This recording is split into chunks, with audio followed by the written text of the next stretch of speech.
శ్రోతలందరికీ నమస్కారం. మన ఛానల్కు స్వాగతం. సహస్ర శిరచ్ఛేద అపూర్వ చింతామణి నవల 15వ భాగము. రచన శ్రీ ఇచ్చాపురపు రామచంద్రం గారు. ఉత్తరం చదివి గుండెలు బాదుకున్నాను. నేనెంత నిర్భాగ్యుణ్ణి! బతికి ఉన్నప్పుడే నువ్వు చెప్పినట్లు వినుంటే ఈ ఘోరం జరిగేది కాదు. అంజలి, రాజవంశోద్ధారణ కోసం నీ జీవితం తెల్లవార్చుకున్నావా అంటూ దుఃఖించాను. ఆమె దుర్మరణానికి ప్రజలందరూ విలపించారు. కొన్నాళ్ల వరకు నేను రాజకార్యాలు నిర్వహించలేకపోయాను. దేవి చిత్రపటాన్ని ముందు పెట్టుకొని గదిలోనే గడిపేవాడిని. మంత్రులు వాళ్ళు నాకు పిచ్చెక్కిపోతుందేమో అని భయపడ్డారు. స్వర్గంలో ఉన్న అంజలీదేవి ఆత్మకి శాంతి కలిగించవలసిన భారం, బాధ్యత నా తల మీద ఉన్నాయి. ఏ ఆశయం కోసం ఆమె బలవంతంగా కాలగర్భంలో కలిసిపోయిందో ఆ ఆశయాన్ని నెరవేర్చవలసిన బాధ్యత నా మీద ఉంది. తప్పదు. మంత్రులు, ఆత్మీయులు ఒత్తిడి చేయగా ధారానగరపు రాజకుమార్తె రూపసుందరిని నేను ద్వితీయ కళత్రంగా స్వీకరించవలసి వచ్చింది. నేనొక నిర్జీవ పదార్థంలా ఎవరో నడిపిస్తే నడవడం తప్ప ఇంకేమీ చేయలేకపోతున్నాను. రూపసుందరి పేరుకి తగినది విద్యలకి తక్కువ లేదు. ఆమె నన్ను చేరవచ్చినప్పుడల్లా అంజలీదేవి నా కళ్ళల్లో మెదిలేది. నా హృదయం కలత చెందేది. భార్యని ప్రేమించి లాలించలేకపోయేవాడిని. కానీ స్వర్గంలోని ఆజ్ఞ గుర్తుకొచ్చి నా మనసులోని చింతను పారద్రోలి రూపసుందరిని దగ్గరగా తీసుకునేవాడిని. ఎవరికోసమో అన్నట్లే తప్ప ఏ పనిలోనూ నాకు ఆసక్తి, ఆనందం ఉండేవి కావు. దినదిన గండంలా ఏడాది గడిచింది. రూపసుందరి గర్భవతి అయింది. పుత్ర సంతానం కలిగింది. తమకి యువరాజు కలిగినందుకు నగర ప్రజల ఆనందోత్సాహాలు మేరలేకపోయింది. నగర ప్రజలు ఆనందం, ఉత్సాహాలకు మేరలేకపోయింది. అంజలి ఆత్మకి శాంతి లభించిందని తృప్తిపడ్డాను. బిడ్డకి అంజలి కుమార్ అని నామకరణం చేయించాను. పుత్రుడు పుట్టడంతో నాలో కొంచెం మార్పు వచ్చిందనుకుంటాను. బిడ్డ పెరిగి 5 ఏళ్ల వాడయ్యాడు. వాడి ఆటపాటలు చూస్తూ, ముద్దు మాటలు వింటూ నేను ఆనందంలో మునిగేవాణ్ణి. రూపసుందరితో ఇంతకాలం గడిపినా ఆమె మనస్తత్వం కానీ, అభిరుచులు కానీ నేను తెలుసుకోలేదు. నా మానసిక ప్రవృత్తి కనుగుణంగానే ఆమె కూడా నడుచుకునేదనుకుంటాను. వారంలో 1-2 సార్లు తప్ప మేమిద్దరం కలుసుకుని మాట్లాడుకోవడం ఉండేది కాదు. ఇలా కొంతకాలం జరిగాక నేను ఒకనాడు రూపసుందరి మందిరానికి వెళ్ళి అంజలి కుమార్తో కొంచెంసేపు ఆడుకొని వచ్చేయబోతుంటే రూపసుందరి గదిలో నాకొక శంఖం కనిపించింది. ఇది ఎక్కడిది అడిగాను. ఏమో, పిల్లవాడు ఆడుకుందుకు ఎక్కడి నుంచైనా తెచ్చాడేమో, నాకు తెలియదు అని చెప్పడంలో ఆమె గొంతులో తడబాటు. అది నిజంగా పిల్లవాడు తెచ్చినదైతే ఆమెకెందుకు కంగారు? నాకు అనుమానం కలిగింది. ఇదెవరిది బాబు, నువ్వు తెచ్చావా అని శంఖం చూపించి అంజలి కుమార్ను అడిగాను. గడ్డం తాతయ్యది, నాది కాదు అన్నాడు వాడు వచ్చి రాని మాటలతో. గడ్డం తాత ఎవరు అని నేను వాడిని బుజ్జగిస్తూ అడిగాను. కానీ వాడు ఆటల సందడిలో నాకేమీ చెప్పకుండా పారిపోయాడు. వాడు అలా అంటాడేమిటి? గడ్డం తాత ఎవరు? రూపసుందరినే అడిగాను. ఆమె ముఖం చిట్లించుకొని, గడ్డం తాతయ్యలు, మీసాల తండ్రులు నాకెవరూ తెలీదు, వాణ్ణే అడగండి అంది. దీనిలో ఆమెకు కోపం తెప్పించేదేముందో నాకు తెలియలేదు. ఆ గడ్డం తాతయ్య విషయంలో ఏదో రహస్యం దాగుందేమో అనిపించింది నాకు. అప్పటికేమీ అనకుండా నా పనుల మీద నేను వెళ్ళిపోయాను. అయినా నేను ఆ విషయం గురించి ఆలోచిస్తూనే ఉన్నాను. పసిపిల్లల నోట అబద్ధాలు రావు. ఆ గడ్డం తాతయ్య ఎవరు? రూపసుందరికి అతని గురించి నా దగ్గర దాచవలసిన రహస్యం ఎందుకుంది? అదేమిటి? అదే ఆలోచనతో సాయంత్రం మళ్ళీ ఆమె మందిరానికి వెళ్ళాను. ఎప్పుడూ గెంతుతూ నాకెదురొచ్చే అంజలి కుమార్ నాకు ఆ వేళ అస్సలు కనపడనే లేదు. అంజలి కుమార్ ఎక్కడా? రూపసుందరిని అడిగాను. ఆటలకి ఎక్కడికి వెళ్ళాడో నాకు తెలియదు. నాకు నిత్యము రాణివాసానికి వెళ్ళే అలవాట్లేదు. అందుచేత ఆ వేళ నేను మళ్ళీ రావడం ఆమెకు ఆశ్చర్యం కలిగించి ఉంటుంది. ఈవేళ రాజకార్యాలు అంత ఎక్కువగా లేవనుకుంటాను అంది. లేకపోలేదు, మనస్సు సరిగా లేక అంజలి కుమార్తో కొంచెంసేపు గడుపుదామనుకున్నాను. వాడితో ఆడుకుంటే మీకు కులాసాగా ఉంటుందా అన్నది. ఉంటుంది అన్నాను. అవును, వాడితోనే, కానీ నాతో ఆడుకుంటే మీ మనసుకు కులాసాగా ఉండదు, నాకు తెలుసండి అన్నది. నేను ఆమె మాటలకి బదులు చెప్పకుండా పరిచారకులను పంపి పిల్లవాడు ఎక్కడున్నాడో పిలిపిస్తావా అన్నాను. ఆ పని మీరే చేయొచ్చుగా అంది. నాకు కోపం వచ్చింది. ఒక దాసిని పిలిచి పిల్లవాడిని తక్షణం తీసుకురమ్మన్నాను. ఆమె వెళ్ళింది. నేను అబ్బాయి కోసం ఎదురు చూస్తూ కూర్చున్నాను. చీకటి పడుతున్న దాసి రాలేదు. అంజలి కుమారు రాలేదు. నేను మరో పరిచారకను పంపాను. రాత్రి 9 పిల్లవాడు జాడ లేకపోవడంతో మనసు చెదిరి రూపసుందరి దగ్గరికి వెళ్ళాను. బిడ్డ రాలేదు, పరిచారిక కూడా రాలేదే. ఏమో మరి పిల్లవాడు ఎక్కడికి వెళ్ళుంటాడు? ఏమో, దుడుకు పిల్లాడు, 5 ఏళ్ళు నిండినాయో లేదో, కానీ అన్నీ అల్లరి పనులే, వాడికి ఎవరు చెప్పగలరు? చిన్నతనంలో అందరూ అంతే అన్నాను. మేము మాట్లాడుకుంటుంటే వెళ్ళిన పరిచారికలు 2 వచ్చారు. చిన్నబాబు గారు ఎక్కడా కనిపించలేదండి, తోటంతా గాలించాము. వాళ్ళు అలా చెప్పేసరికి నాకు కంగారెత్తింది. ఎప్పుడూ ఎక్కడికి వెళ్ళేవాడు కాదు, అదేమిటో ఇవ్వాలే అని పరిచారిక ఏదో చెప్పబోతుంటే రూపసుందరి ఆమెను వారించింది. వెళ్ళకపోవడం ఏమిటి నీ ముఖం, ఒక్కొక్కప్పుడు వాడింతే, ఎవరికి చెప్పకుండా చేయకుండా పోతాడు అంది. పరిచారిక మరి నోరెత్తలేదు. ఇంతకీ ఇప్పుడు బిడ్డ ఏమైపోయినట్లు గద్దించాను. ఎవరూ జవాబు చెప్పలేదు. వారి జవాబు కోసం నిరీక్షించి ప్రయోజనం లేదనిపించింది. వెంటనే ఒక పరిచారికను పంపి మంత్రిని రప్పించాను. మీరే స్వయంగా వెళ్ళి పిల్లవాడిని వెతికి తీసుకొస్తే బాగుంటుందేమో అని రూపసుందరి అంటుంటే నేను అది సమంజసంగానే ఉందని బయలుదేరబోతుంటే 2 భటులతో వచ్చాడు మంత్రి. జరిగినదంతా నేను అతనికి విశదీకరించాను. విని, అయ్యా ప్రభు, మేమంతా ఎందుకున్నాం? ఇంత చిన్న పనికి తమరు బయలుదేరాలా? స్థిమితపడండి, సమర్థులైన వారిని పంపించి నగరమంతా గాలింప చేస్తాను. నేను కూడా వెళ్ళి యువరాజు గారిని వెతికి తీసుకొస్తాను అన్నాడు. వెంటనే బయలుదేరాడు. నా హృదయం ఎందుకో కీడు శంకిస్తుంది.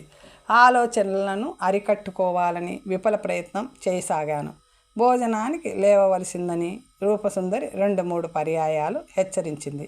చిరంజీవి కళ్ళబడే వరకు నా నోటికేమీ పోదని నిరాకరించాను. నగారా 12 కొట్టింది. మంత్రి కానీ మరెవరు కానీ నాకు బిడ్డ సమాచారం చెప్పడానికి రాలేదు. తల్లి ప్రాణం రూపసుందరి ఇంకా ఎంత ఆత్రత పడుతుందో, లోతు గుండె కనుక బయటపడడం లేదనుకున్నాను. 1 గంట కాబోతుంది. ఎవరో మెల్లగా నడిచి వస్తున్నట్లు అలికిడి కావడంతో చిరంజీవిని తీసుకొని ఎవరైనా వస్తున్నారేమో అని పరీక్షగా చూశాను. అతనెవరో గడ్డంతో బైరాగిలా కనిపించాడు, కానీ సగం దూరంలో మాయమయ్యాడు. 4 అడుగులు ముందు వేసి చూశాను, ఎవ్వరూ కనిపించలేదు. ద్వారం దాకా వెళ్ళి కావలివారిని అడిగాను. ద్వారం ద్వారా ఎవరూ లోపలికి రాలేదన్నారు. నేను యథాస్థానానికి వచ్చేశాను. నేను భ్రమపడ్డానా? కాదు, నిజమే. బైరాగి లాంటి వ్యక్తి ఎవరో కనిపించారు. కావలివారు ఎవరూ రాలేదన్నారు. చిరంజీవి కనిపించక నేను అలమటిస్తుంటే మధ్యలో ఈ గొడవేమిటా అని చికాకు వేసింది. కొంచెం సేపటికి మంత్రి రాజభటులచే బంధించబడిన ఒక బైరాగిని తెచ్చి నా సమక్షంలో నిలబడ్డాడు. ఆ బైరాగి నాకు ఇందాక కనిపించినవాడే. ప్రభు, 100 మంది భటులతో నగరమంతా గాలించిన రాజకుమారుడు జాడ ఏమీ తెలియలేదు. వెదకడంలో లోపమేమీ లేదు. ఇంకా వెదకడం అనవసరం. ఇదిగో ఈ బైరాగి రాణివాసపు గోడ దూకుతుండగా రాజభటులు బంధించారు. వీడెవడో కపట బైరాగిలా ఉన్నాడు. చిరంజీవి కనపడకపోవడానికి వీడికి ఏదో సంబంధమండి ఉండి తీరుతుంది కనుక వీడిని వదలకూడదు అన్నాడు మంత్రి. నాకు అలాగే అనిపించింది. ఇంతకు మునుపు లోపలికి రాబోయి నన్ను చూసి పారిపోయి గోడ దూకి పరారవుదామనుకుని ఉంటాడు. అది చూసి రాజభటులు బంధించి ఉంటారు. ఉదయమే శంఖం కనిపించింది. చిరంజీవి అది గడ్డం తాతయ్యది అన్నాడు. చూడబోతే ఇవన్నీ ఒకదానికొకటి సంబంధం కలివిగా తోస్తున్నాయి. ఎవరు నువ్వు? మా చిరంజీవి సమాచారం నీకేమైనా తెలుసునా అడిగాను. ఆ బైరాగి కళ్ళు మూసుకొని, జై శంకర, సర్వసంగ పరిత్యాగం చేసిన భైరవాగులం, మాకేమీ తెలియదు అన్నాడు. అయితే రాణివాసపు గోడ దూకవలసిన అవసరం నీకేం కలిగింది? తీవ్రమైన స్వరంతో అడిగాడు మంత్రి. మేము దూకలేదు. దూకినవాడు దూకించినవాడు ఆ జై శంకర్ పరమాత్మ. అతనలా అంటున్నప్పుడు నేను అతని చేతిలో శంఖం చూశాను. నేను ఉదయం చూసినది అదే. మంత్రి ఆ శంఖాన్ని నేను ఉదయం రూపసుందరి గదిలో చూశాను. చిరంజీవిని అడిగితే గడ్డం తాతయ్యదన్నాడు. ఆ గడ్డం తాతయ్య వీడే అయి ఉంటాడు అన్నాను నేను. ఇదంతా ఏదో రహస్యంతో కూడుకున్న విషయం. ప్రభువులు క్షమించాలి. నేనిప్పుడు రూపసుందరి మహారాణి గారిని బంధించవలసి ఉంది అని మంత్రి అనేసరికి, మంత్రి, ఈ రాజ్యంలో నీ ఆజ్ఞలకు ఎప్పుడైనా అడ్డుందా అన్నాను. తక్షణమే మంత్రి పటులకి దాసీలకి సౌజ్ఞ చేశాడు. వారు వెళ్ళి రూపసుందరిని బంధించి తీసుకువచ్చారు. ప్రభు, మీకు ఇల్లాలినై వచ్చినందుకు మీ సమక్షంలోనే నాకింత అవమానమా అని రూపసుందరి నన్ను అడిగింది. కానీ నేనేమీ అనకుండా మంత్రి వైపు చూశాను. దేవి, మీరు అడగవలసినవి నన్ను అడగండి. ప్రభువులు ఇప్పుడు కర్తవ్యం తెలియని పరిస్థితుల్లో ఉన్నారు అన్నాడు మంత్రి. నేనేం నేరం చేశానని? క్షణకాలం ఓపిక పట్టండి. మీరు తప్పు చేయలేదని తేలితే మా పొరపాటుకు క్షమాపణ కోరుతాం. మిమ్మల్ని వదిలేస్తాం. దయచేసి నేను అడిగే ప్రశ్నలకి జవాబులు చెప్పండి అన్నాడు మంత్రి. ఈ వైరాగితో మీకు పరిచయం ఉందా? ఉంది. ఎలా? నాకు ఉపదేశాలు చేయడానికి గురువుగా ఏర్పాటు చేసుకున్నాను. ఎంతకాలం నుంచి? సుమారు 1 సంవత్సరం నుంచి. ప్రభువులకు ఆ విషయం చెప్పారా? లేదు. ఎందువల్ల? అది వారికి సంబంధం లేని విషయం కనుక. ప్రభువులు ఈ ఉదయం మీ గదిలో ఈ బైరాగి శంఖాన్నే కదా చూశారు? అవును. వారు అడిగినప్పుడు యథార్థం ఎందుకు చెప్పలేదు? ఈ బైరాగి వల్ల నేను ఉపదేశాలు పొందడం వారికి ఇష్టం ఉండదేమోనని మీకు అలాంటి అనుమానం ఎందుకు కలిగింది? ఆమె జవాబు చెప్పలేదు. మంత్రి బైరాగి వైపు తిరిగాడు. నువ్వు రాణిగారి అంతఃపురానికి అప్పుడప్పుడు వస్తుంటావా అన్నాడు. నేనెవర్ని? వచ్చేవాడు, రానిచ్చేవాడు సర్వం జయశంకర్. రహస్యంగానా బహిరంగంగానా అన్నాడు. తెలియనంత వరకు రహస్యం, తెలిసిన తర్వాత అంతా బట్టబయలే. శూన్యంలోనే పరంజ్యోతి, అదే పరిపూర్ణం. మంత్రి కోపం పట్టలేకపోయాడు. భటులకి సంజ్ఞ చేశాడు. వారు బైరాగి కాళ్ళు చేతులు కట్టి తోట కొరడాతో వీపు చిట్లిపోయేలా కొట్టసాగారు. నిజం చెప్పే వరకు నీ గతి ఇంతే. ఇనప కడ్డీలు ఎర్రగా కాల్చి వీడి వీపు మీద వాతలు పెట్టండి అని మంత్రి కొందరు భటులను ఆజ్ఞాపించాడు. దెబ్బలతోనే జంకిపోయిన బైరాగి ఆ మాటలకి మరింత బెదిరిపోయి, నన్ను కొట్టకండి, నిజం చెప్పేస్తాను అన్నాడు హీన స్వరంతో. శిక్ష ఆపారు. బైరాగి ఇలా చెప్పసాగాడు. నేను హిమాలయ ప్రాంతాలు తిరిగి మూలికా సేవనం వల్ల కాయకల్ప సిద్ధిని పొందిన కామకుణ్ణి. కొందరు సన్యాసులు సహవాసం చేసి మాంత్రిక బలం కూడా పొందిన వాణ్ణి. నా మాంత్రిక శక్తుల్ని ఒక త్రిశూలానికి ఆవహింపచేసి దానితో ఎక్కడెక్కడా లేని అందగత్తెలను రాజకుమార్తెలను చెరపట్టి నా కామతృష్ణ తీర్చుకునేవాణ్ణి. ఈ విధంగా నా ప్రతిభ చాలా కాలం వెలిగింది. ఒకప్పుడు మహానగరాధీశుడైన చంద్రసేన మహారాజు సతి నిర్మలాదేవిని చెరపట్టగా ఆ రాజకుమారుడు శ్రీవేషం ధరించి నన్ను మోసం చేసి నా త్రిశూలం అపహరించి నన్ను కొట్టి తరిమేశాడు. నా త్రిశూలం కనుక ఉన్నట్లయితే మీరు కాదు, మిమ్మల్ని పుట్టించిన వారు కూడా నన్నేమీ చేయలేరు. అది లేకపోవడం వల్ల నేనుత్త సామాన్యుడినైపోయాను. అయినప్పటికీ నాలోని కామతృష్ణ అంతరించలేదు. కేవలం తెలివిని ఉపయోగించి లభ్యమైన స్త్రీలతో భోగిస్తున్నాను. ఇలా ఉండగా భిక్షకై వచ్చిన నేను రూపసుందరిని చూడడం జరిగింది. ఆమె సౌందర్యానికి ముగ్ధుడిని అయ్యాను. ఆమెను అనుభవించాలని కోరిక పుట్టింది. నేను మహత్తుగల వైరాగినని ఆమె నన్ను ఆహ్వానించింది. నన్ను కొన్ని ప్రశ్నలు అడిగింది. తరువాత నీ భర్త ఎల్లప్పుడూ చనిపోయిన తన మొదటి భార్య అంజలీదేవిని మనసులో పెట్టుకుంటాడు. అందువల్ల భర్త సౌఖ్యం మితంగానే కలుగుతుంది అని నేను ఆమెకు విశ్వాసం కలిగేలా చెప్పాను. ఆ రోజు మొదలుకొని నన్ను ఆమె ఒక మందిరానికి రహస్యంగా రావాల్సిందిగా కోరింది. నేను రాసాగాను. క్రమంగా నేను ఆమెను వశం చేసుకుని నా వాంఛలను తీర్చుకోవడానికి ఎక్కువ శ్రమపడలేదు. ఆమె నన్ను వదిలిపెట్టలేని పరిస్థితి కూడా ఏర్పడింది. ఇప్పటికి సంవత్సరం పైనుంచి మా ఇద్దరి సంబంధము అవిచ్ఛిన్నంగా సాగిపోతుంది. ఈవేళ కర్మవశాత్తు పట్టుబడవలసి వచ్చింది. రూపసుందరి తలదించుకుంది. నేను తలదించుకోవడమే కాక నేలకేసి కొట్టుకు చావవలసిన పరిస్థితి కదా. మంత్రి అడిగాడు. అయితే చిరంజీవి అంజలి కుమార్ ఏమైనట్లు? ఆ విషయం మాత్రం నాకు తెలియదు. నేను రోజు రాత్రి 1 గంట ప్రాంతానికి రాణివాసపు గోడ దూకి లోపల ప్రవేశిస్తుంటాను. అప్పటికి రాజకుమారుడు గాఢ నిద్రలో ఉంటాడు.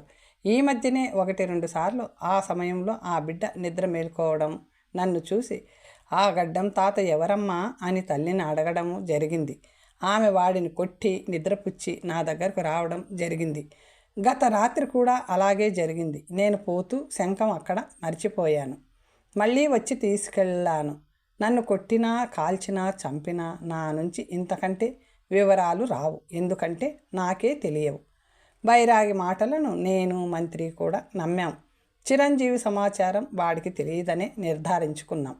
దేవి, ఇప్పుడు తేలవలసింది ఒక్క చిరంజీవి విషయం మాత్రమే. అదే అతి ముఖ్యమైనది. బైరాగికి పట్టిన గతి నీకు పట్టకముందే మీకు తెలిసినది చెప్పేయండి అని మంత్రి రూపసుందరిని హెచ్చరించాడు. చిరంజీవి విషయం నాకు తెలియదు ప్రభు. నా ఈ పాపులిద్దరినీ కారాగృహంలో వేయడానికి అనుజ్ఞ ఇవ్వండి. అంతేనా మంత్రి? ఇంకా పెద్ద శిక్ష విధిస్తావనుకున్నాను అన్నాను. ప్రస్తుతానికి జరగవలసింది ఇంతే. చిరంజీవి విషయం నాకేమీ తెలియదని నమ్మితే నన్ను బంధించడం అనవసరం కదా ప్రభు అడిగాడు కపట బైరాగి. నువ్వు చేసిన ఇతర నేరాలలో వాటిలో నా అపరాధం అట్టే లేదు. దేవి నన్ను ఆహ్వానించి తనంత తాను వశమైపోయినప్పుడు నన్ను శిక్షించడం అన్యాయం. బైరాగి మాటలు నిజమే అనిపించాయి నాకు. చిరంజీవి విషయం నీకు తెలియదని ఖచ్చితంగా తేలితే నీ విడుదల గురించి ఆలోచిస్తాం. అంతవరకు నువ్వు కూడా కారాగృహంలో ఉండి తీరవలసిందే అని బైరాగికి చెప్పి, మంత్రి ఈ ఇద్దరిని విడివిడిగా బంధించండి అన్నాను. భటులు బైరాగిని, రూపసుందరిని తీసుకుపోయారు. మంత్రి నా బిడ్డ ఏమైనట్లు? ఆ కుత్సితురాలు చెడిపోయినందుకు నాకు విచారం లేదు. నా బిడ్డని ఎవరో ఏమో చేశారు. నా చిరంజీవి లేకపోతే నేను బతకలేను. అంజలి ఈ సంతానం కోసమే బతుకుని బలిచ్చింది. నా బిడ్డకి నాకెలా దొరుకుతాడు అని నేను మంత్రిని తొందర చేయసాగాను. ప్రభు, కొంచెం శాంతం వహించండి. అంతఃపుర రహస్యాలను కొన్నింటిని ఛేదించాలి కదా. చిరంజీవి విషయం బయటపడుతుంది అన్నాడు అతను. ఎలా బయటపడుతుంది? నాకు తల తిరిగిపోతుంది. నిద్రాహారాలు లేక కళ్ళు చిరిగిపోతున్నాయి అన్నాను. విశ్రాంతి తీసుకోండి అంటూ నన్ను పాన్పు మీద పరుండ చేశాడు. నేను దగ్గరలో ఉన్న అంజలి చిత్రపటం వైపు దృష్టి మళ్లించాను. అదే గోడలో పక్కనే ఉన్న బీరువా సందులోంచి కారిన ఎర్రటి ద్రవమేదో తెల్లటి గోడపై చారికలు కట్టి కనిపించింది. మంత్రి బీరువా కింద గోడకి అదేమిటి చూడు. మంత్రి దగ్గరగా వెళ్ళి ముట్టుకొని చూశాడు. రక్తం ప్రభు, రక్తం అని కెవ్వున అరిచాడు. నా గుండె ఆగిపోయినట్లయింది. మంత్రి బీరువా తలుపు తెరవాలని ప్రయత్నించాడు. కానీ అది బలమైన తాళంతో బిగించబడి ఉండడం వలన తెరవడం సాధ్యం కాలేదు. అది రూపసుందరి బట్టల బీరువా. దాని తాళాలు ఆమె దగ్గరే ఉంటాయి. ఆ తాళాల కోసం మందిరమంతా గాలించిన అవి కనిపించలేదు. తాళం బద్దల కొట్టి లోపలేముందో త్వరగా చూడు మంత్రి అన్నాను నేను. మంత్రి ఏవో పనిముట్లు తెచ్చి తానే తాళాలు పగలగొట్టి బీరువా తెరిచాడు. గుడ్డల మధ్యలో రక్తపు మూట. నా ఒళ్ళు నిలవలేదు. లేచి కూర్చున్నాను. మంత్రి మూట విప్పేసరికి అబ్బా భరించలేకపోయాను. నా చిరంజీవి తల, కాళ్ళు, చేతులు ఖండాలుగా నరకబడి మంత్రి శరీరం వణికింది. నా కళ్ళు చీకట్లు కమ్మాయి.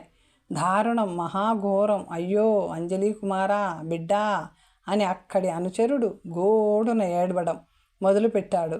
నా పరిస్థితి నేను చెప్పలేను. ఆ శిరస్సు, చేతులు, కాళ్ళ ముక్కలనే ఎత్తి హృదయానికి హత్తుకున్నాను. నా తండ్రి, నిన్నిలా ఖండించడానికి ఆ రాక్షసికి చేతులు ఎలా వచ్చాయో?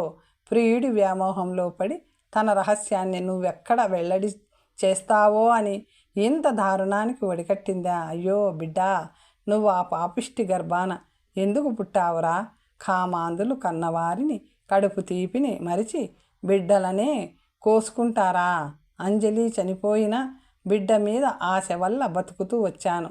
ఆ ఆశ తీరిపోయింది. మంత్రివి, నా ప్రాణాలు త్వరగా పోయే సలహా ఇచ్చి నాకే బాధ లేకుండా చెయ్యి, నీకు పుణ్యం ఉంటుంది అని నేను స్త్రీ కంటే హీనంగా ఏడుస్తుంటే మంత్రి నా చేతిలోని మాంసఖండాలను తీసి మళ్ళీ మూట కట్టి, ప్రభు సర్వజ్ఞులైన మీరు ఇంతగా వాపోకూడదు. ప్రతి జీవికి విధికృతమనేది ఒకటి ఉంటుంది.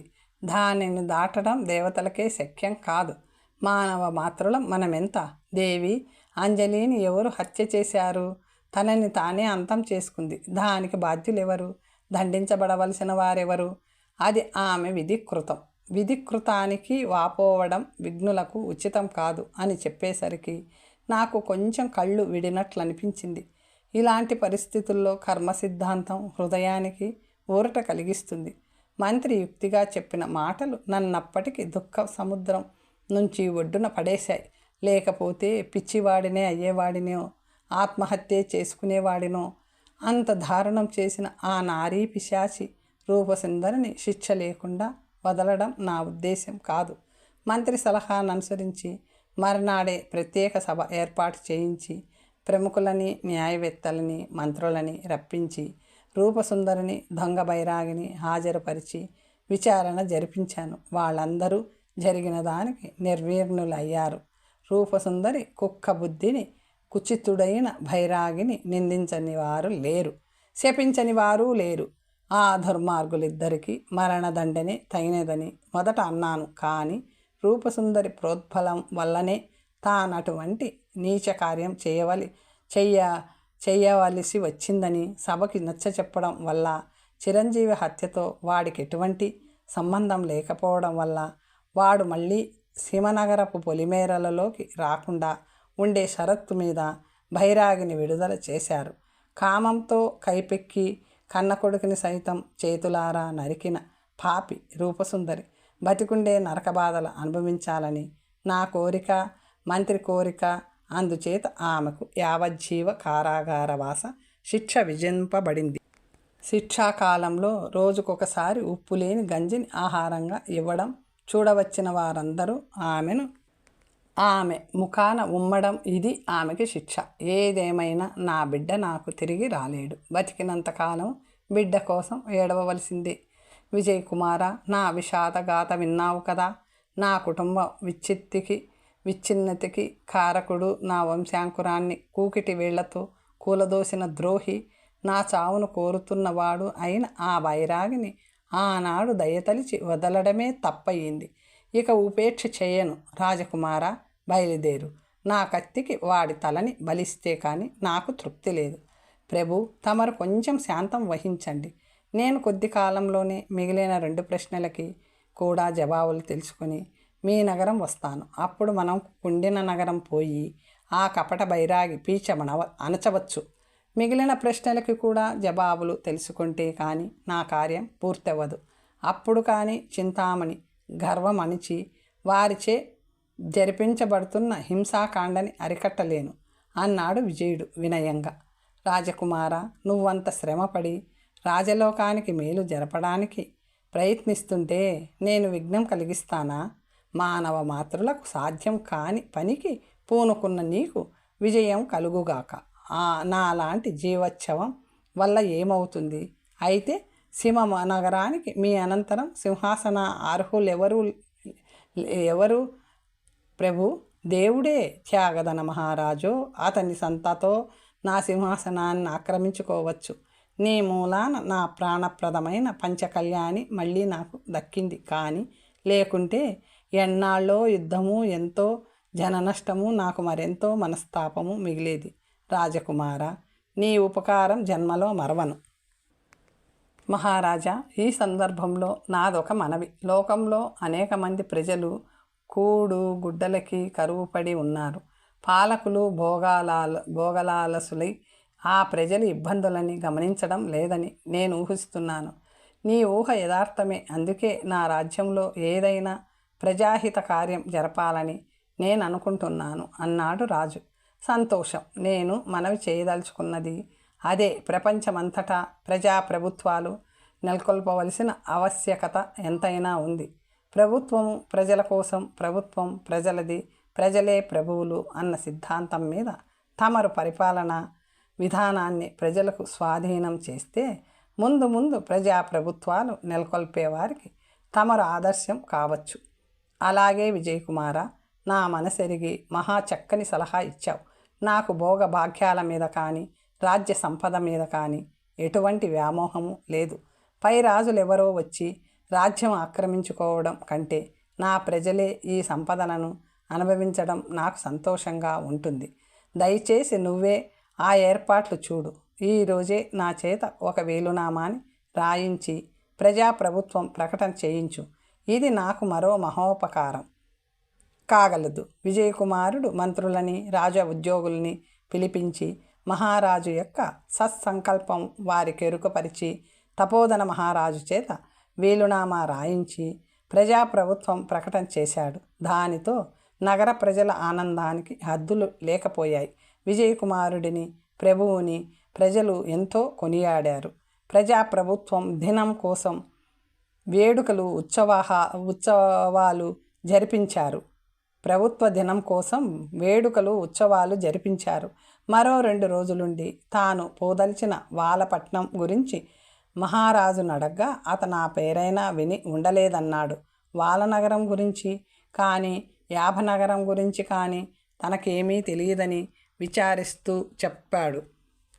ఆ 2 నగరాల గురించే రాజుకే కాక అక్కడి ఎవ్వరికీ తెలియకపోవడం విజయుడు దేవుడు చూపిన దారి వెంట పోసాగాడు. సాహసే లక్ష్మి అన్న సూత్రమే అతనికి ఆశ ఆధారం. ఆ వేళకి నగర సరిహద్దులు దాటి హారావళి కనుమ మార్గం ద్వారా కాక దానికి ఎదురుగా ఉన్న దక్షిణపు దిక్కుగా బయలుదేరాడు. 10-15 అమడలు వెళ్ళాక తోవకడ్డంగా ఒక ఏరు పారసాగింది. దానిని దాటే ఉపాయం తోచక అతని దిక్కులు చూస్తూ నిల్చున్నాడు. ప్రవాహం మధ్యలో నావికుడు తాళ్ళు తెడ్లు ఏమీ లేని నావ ఒకటి కనిపించి అతనికి చాలా ఆశ్చర్యం వేసింది. ఆ నావ ఎందుకలా అక్కడ తేలుతుంది? దానివల్ల ఎవరికి ఏం ప్రయోజనం? లంగరు వేయబడిందేమో అనుకుందుకు ప్రవాహం మధ్యలో ఎవరు లంగరు వేయరు. ఏదేమైనా తాను ఏరు దాటాలి కదా అని ఏటిలో దిగాడు. నీరు చీలమండలం దాటి పైకి రాలేదు. నావ వరకు నడిచాడు. దానిని తోసి కదిలించబోయాడు. అప్పుడు అర్థమైంది అతనికి. నావ ఇసుకలో కూరుకుపోయి ఎటూ కదలని పరిస్థితి కలిగింది. కనుకనే అలా ఉందని అతను అవతలి ఒడ్డు చేరి మరికొన్ని యోజనాలు నడిచాక దట్టమైన అడవి తగిలింది. అతను ఆ అడవిలో పోతూ ఉంటే కొందరు స్త్రీ పురుషులు ఏకకంఠంతో ఏడుస్తున్న రోద వినిపించింది. క్రమంగా ఆ రోదన ధ్వని తనకి దగ్గరైంది. అతను వారిని కలుసుకున్నాడు. స్త్రీ పురుషులు కలిసి 10 మంది 20 ఏళ్ల వయసు గల ఒక యువకుణ్ణి నడిపించి తీసుకొస్తున్నారు. అదేమీ విజయుడికి అర్థం కాలేదు. వారినే అడిగాడు. వారిలో ఒక వృద్ధురాలు మరింత బిగ్గరగా ఏడుస్తూ, అయ్యో, ఏం చెప్పేది నాయనా, మా నగరానికి ఒక మహాప్రళయం దాపురించింది. అందుకే నగరమంతా తరలిపోతుంది. అంటే ప్రళయం అంటే నగరమంతటికీ విపత్తు సంభవిస్తే మీ 10 మందే ఇలా దుఃఖిస్తున్నారేం? అడిగాడు విజయుడు. అయ్యో నాయనా, ప్రళయం అంటే నిప్పో నీరో కాదు, వాన కాదు. అదో మహారాక్షసి ఒకనాడు మా నగరం మీద పడి ప్రజలందరినీ మింగేస్తుంటే మా రాజు దానిని చేరి ఒక్క రోజులోనే నగరమంతటిని ధ్వంసం చేస్తే మర్నాటికి నీకేమీ ఉండదు. కనుక రోజుకొకరిని చొప్పున నీకు ఆహారంగా పంపుతాను. అలా అయితే నువ్వు చాలా కాలం మా నగరం వల్ల జీవించవచ్చు అని చెప్పగా రాక్షసి అంగీకరించి నా నివాసమైన ఈ అడవిలోకి రోజుకొకరిని పంపుతుంది. ఆ ఏర్పాటు ప్రకారం మాలో రోజుకొకరు వెళ్ళి రాక్షసికి ఆహారం అవ్వవలసిందని రాజు ఆజ్ఞాపించాడు. నెల నాళ్ల నుంచి ఇది ప్రారంభమైంది. ఈరోజు నా కుమారుడైన ఈ యువకుడు పోవలసిన వంతు వచ్చింది. వీడు నాకు ఏకైక పుత్రుడు. ఆ రాక్షసికి బలి కావాల్సి వస్తుందని తీసుకుపోతున్నాం. వీళ్ళందరూ ఆత్మీయులు, అందుకే ఈ ఏడుపులు అని చెప్పిందా వృద్ధురాలు. వెనక ముందు తేడాగా మీరందరూ రాక్షసికి ఆహారం కావలసిందే కదా అడిగాడు విజయుడు. అవును నాయనా, వంతుల వారీగా నగరవాసులందరూ రాక్షసికి ఆహారం కావలసిందే. అటువంటి ఇప్పుడు ఈ యువకుడి గురించి విచారించడం ఎందుకు? రేపు మీ గతి ఇంతేగా అన్నాడు విజయుడు. మేము మా వంతు వచ్చే వరకు బతుకుతాం. వీడి ఆయువు ఈ రోజుతో సరికదా అన్నారు. ఎంత అమాయకులు! రోజులు తేడాగా అందరూ రాక్షసికి ఆహారం కాబోతూ ముందు పోయేవారి గురించి వెనకవారు దుఃఖించడమా? సరే, నగరంలోని ప్రజలందరూ అయిపోయాక మీ రాజు కూడా ఒకనాడు ఆ రాక్షసికి ఆహారం కావలసిందే కదా అన్నాడు విజయుడు. ఏమో నాయనా, అదెవరమూ అడగలేదు. మహారాజు వంతు ఆఖరు కనుక ఎక్కువ రోజులు వ్యవధి ఉంటుంది కదా. ఆ రాక్షసి ఎక్కడుంటుంది? ఈ అడవికి ఎడమ పక్కన వెళ్తే ఒక ఆమడ దూరంలో కాళికాలయం ఉంది. దాని వెనకనున్న పెద్ద వేప చెట్టు రాక్షసి నివాసం. సరిగా ఆహారం వేళకి చెట్టు దిగుతుంది. ఆ వేళ అక్కడ ఎవరూ లేకపోతే నగరం మీద పడుతుంది. అప్పటికే ఆలస్యమైంది. వస్తాం నాయనా అన్నది అవ్వ. తర్వాత కథ వచ్చే భాగంలో తెలుసుకుందాం.